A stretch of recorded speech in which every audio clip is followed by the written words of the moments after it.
Hello students, we had been studying about active and passive voice.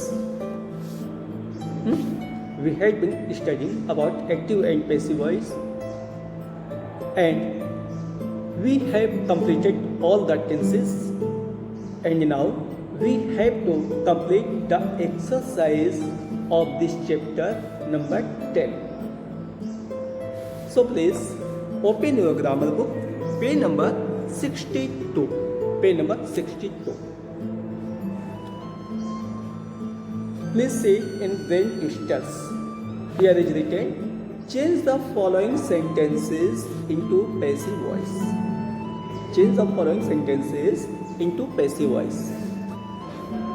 Here are given 10 sentences and you have to change these sentences into passive voice. बेटा यहाँ पे 10 sentence दिए हैं जिन्हें कि आप passive voice में आपको बदलना है, ठीक ना।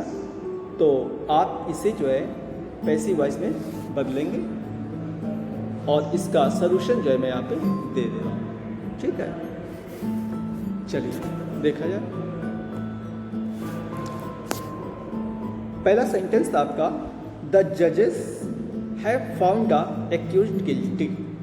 इसमें बेटा इसका पैसिव हो जाएगा द एक्यूज्ड यानी अपराधी has been found guilty.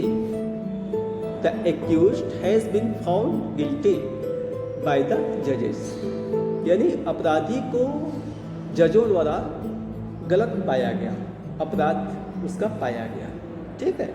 Next देखिए सेंटेंस नंबर 2 आपकी किताब में बेटा, I do not exploit the needy. I do not exploit the needy, तो इसका हो जाएगा the needy are not exploited. The needy are not exploited by me, हो जाएगा ना, क्योंकि सब्जेक्ट को ऑब्जेक्ट बनाते हैं और ऑब्जेक्ट को सब्जेक्ट बनाते हैं, ठीक है ना।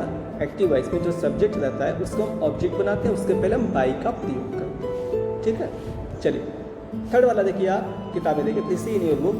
थर्ड वाला है, the girls are not practising the piano regularly. तो इसका हो जाएगा the piano is not being practised regularly by the girls, ठीक है ना। द गर्ल्स सब्जेक्ट है, इसको बना दिया था ऑब्जेक्ट, ठीक है। अब चलिए फोर्थ वाला सेंटेंस देखिए बेटा, फोर्थ किताब में देखिए, he is not holding the ladder properly। इसका हो जाएगा बेटा the ladder is not being properly held, ठीक है ना।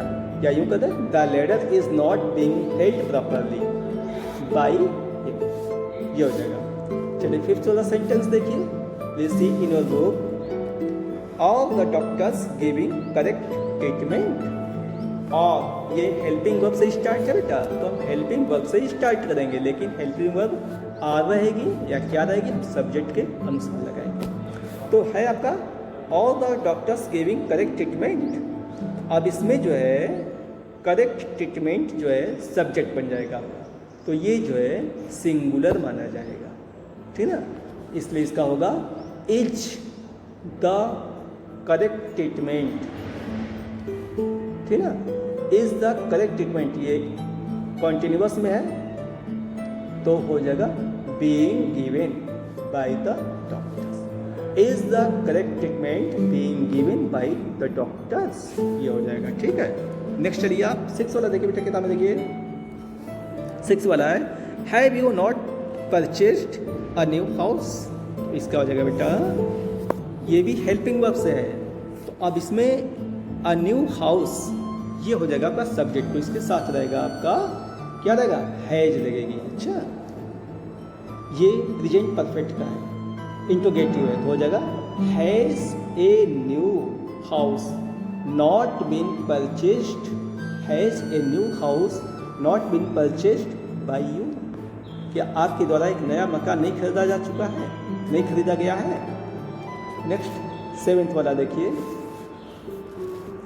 7th वाला देखिए, किताब में देखिए 7th वाला दिया है, do you like your new classmates. क्या आपको नए सहपाठी पसंद है, अच्छे लगते हैं, तो इसका हो जाएगा आर ये भी हेल्पिंग वर्ब से ही होगा। अब क्लासमेट्स प्लूरल हो जाएगा ना। Are your new classmates liked by you. Are your new classmates liked by you. ठीक है। 8 वाला देखिए बेटा, 8 वाला sentence number 8। The principal runs the school well. The principal runs the school well. अब इसमें द प्रिंसिपल हो जाएगा ऑब्जेक्ट और द स्कूल जो है सब्जेक्ट बन जाएगा। तो हो जाएगा इसका द स्कूल इज रन। ठीक है ना, क्योंकि ये प्रेजेंट इंडेफिनिट का है। ठीक है ना। The school is run well by the principal. ठीक है, बाय द प्रिंसिपल। चलिए 9th वाला सेंटेंस देखिए। Does Mary cook good food. Helping verb से है। ठीक ना। तो अब हम इसको बनाएंगे हेल्पिंग वर्ब से ही। तो इसमें ऑब्जेक्ट क्या है, गुड फूड, ये बन जाएगा सब्जेक्ट, और सब्जेक्ट क्या है, मैरी, ये बन जाएगी ऑब्जेक्ट। चलिए इसका सेंटेंस बनाए ऐसे। Is good food cooked by Mary. Is good food cooked by Mary. क्या मेरी द्वारा अच्छा खाना पकाया जाता है। नेक्स्ट और लास्ट कह रहा है Sonia is knitting a beautiful sweater. Sonia subject है और ऑब्जेक्ट क्या है, ब्यूटीफुल स्वेटर। तो इसको हम बना देंगे सब्जेक्ट। तो इसका हो जाएगा बेटा passive. A beautiful sweater is being need bye Sonia. ठीक है। तो बेटा ये आपकी ये 10 सेंटेंस की पैसिव वॉइस कंप्लीट हो गई है। इन्हें अपनी कॉपी में लिख लीजिएगा। इसके बाद आगे का जो है अगले दिन चला जाएगा। That's all. Thank you.